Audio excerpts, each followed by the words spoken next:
Families caught off guard by their late neighbor's plan for their daughter.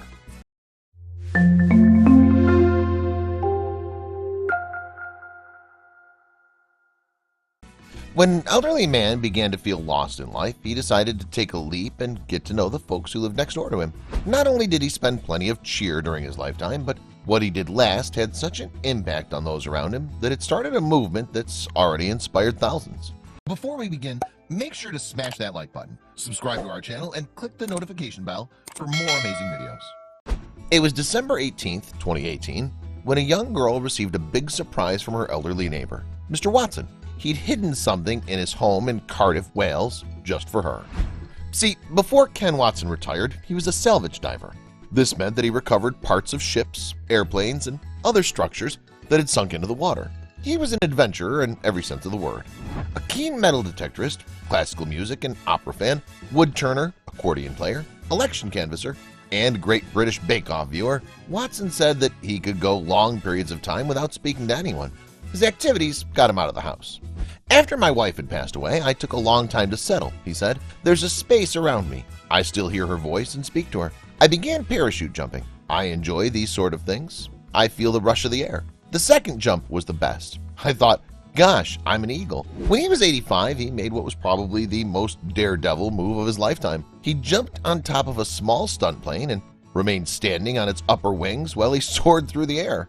His neighbors, Owen and Caroline Williams, couldn't believe their ears when they heard of his adventures. They were stunned to learn what the neighbor was up to and couldn't wait to get to know him better. Owen, Caroline, and their daughter Katie met Mr. Watson in 2014. The day after we moved in, we heard some banging and found Ken working on a ladder in his overalls, Caroline said. During our first meeting, he gave our dog a biscuit. She absolutely loved him from that moment on. He was such a character. As much as the Williams dog loved their neighbor, nothing compared to the sparkle in Mr. Watson's eyes the first time he met the Williams daughter, Katie. The feeling was mutual. The baby adored him.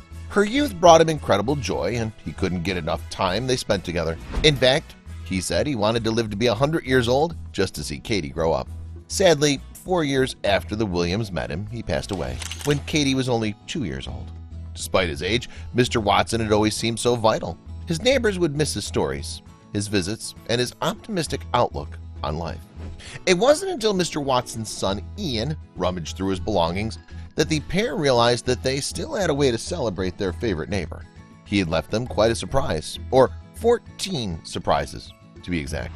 Hidden in his attic, buried deep behind boxes full of memories, and covered in just a little dust, lay a large sack, complete with an instruction sheet for his son. He was to deliver the sack to the neighbors at once and make sure they take a look inside. Ian followed his instructions and rang the Williams doorbell that same night. When they looked inside the sack, they saw that it was filled to the rim with wrapped gifts. Mr. Watson's last wish was to put a smile on Katie's face one more time.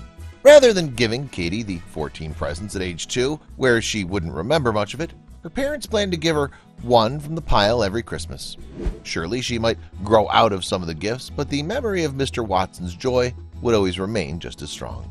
When Owen brought the bag into the house, the whole family cheered up. I don't know how long he put them away, Caroline said, whether it was over the last 2 years or whether he bought them towards the end of his life. Since receiving the generous gesture from the late Mr. Watson, the Williamses opened one present. It was a children's book titled Christmas Eve at the Mellops by Tommy Ungerer, about 4 brothers in search of the perfect Christmas tree for their family.